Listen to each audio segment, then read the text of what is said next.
Hey guys, I just want to take a few minutes and hit a few points regarding some of your instrumentation information. I've been looking over your module for discussion assignments and I've given you all feedback on that.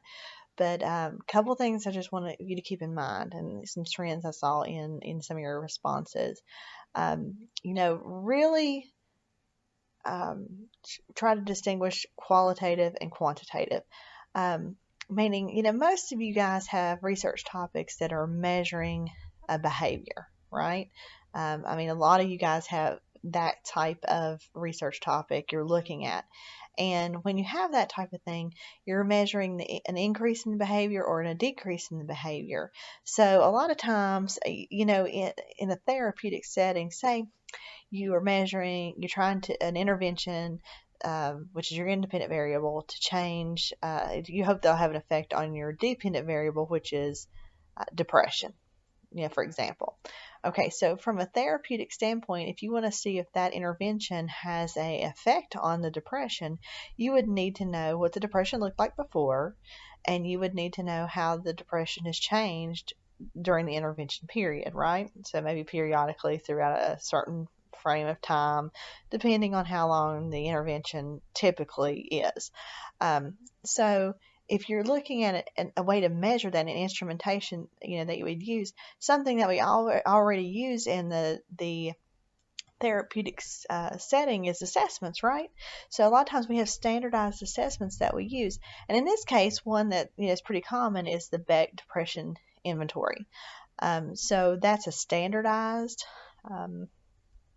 instrument that is used nationwide to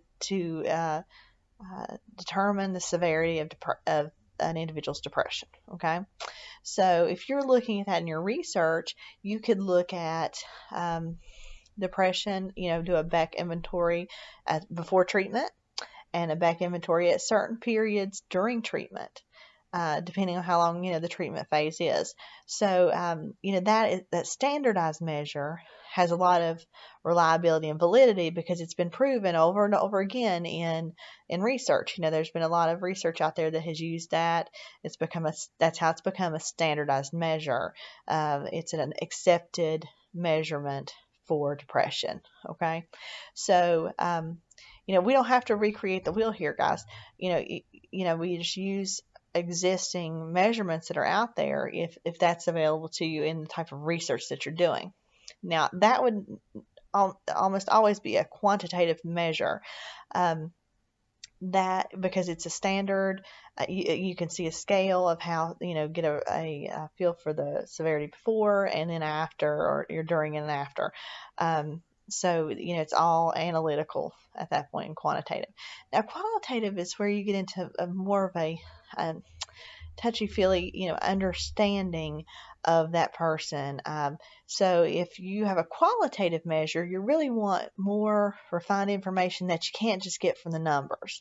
Like in my example before, that's just very, um, uh, statistical. Either their depression, their inventory score improved or did not improve over time due to this intervention. Okay, so you could see the score before, score during, score after, and you could see if there was a difference statistically. Okay, now when you want to do a qualitative measure, with that same scenario, you may want to do a survey or have a structured interview with that individual to determine their feelings about if the treatment is helping them.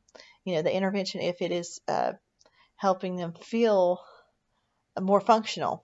Are they having an easier time functioning in their day-to-day lives? Or is it increasing their ability to do things? Is it, depression, there's a lot of sometimes cognitive deficits.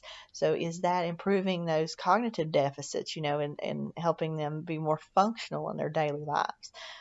So if you want more rich information about, how the client feels or how the group feels, that's where you get into qualitative. So, but I think there's a little confusion on that because I see some of you trying to do qualitative measures where really there's easy accessible quantitative measures that you could use to gather information. Okay. And using existing data is not a bad thing. Like I said, we don't have to recreate the wheel. If there's already data being collected on your topic, you can use it to make a comparison.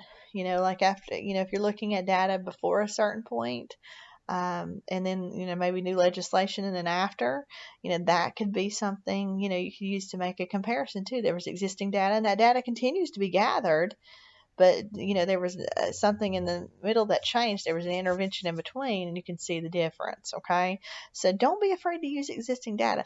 That's still conducting research, because you're making the comparison. There was something that was there in between, so don't be afraid to use existing data.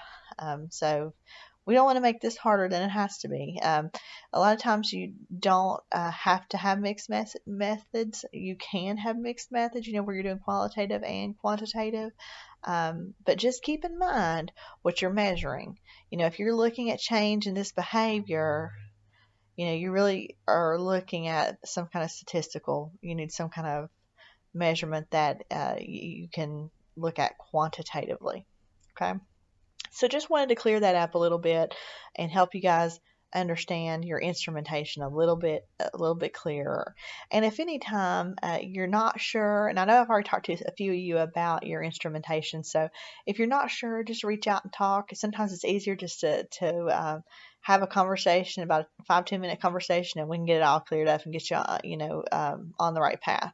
And I found that a lot of you guys are on the right path. You just need that reassurance that you are. So don't hesitate to reach out. I'm always available to talk to you guys. All right, you guys have a good night.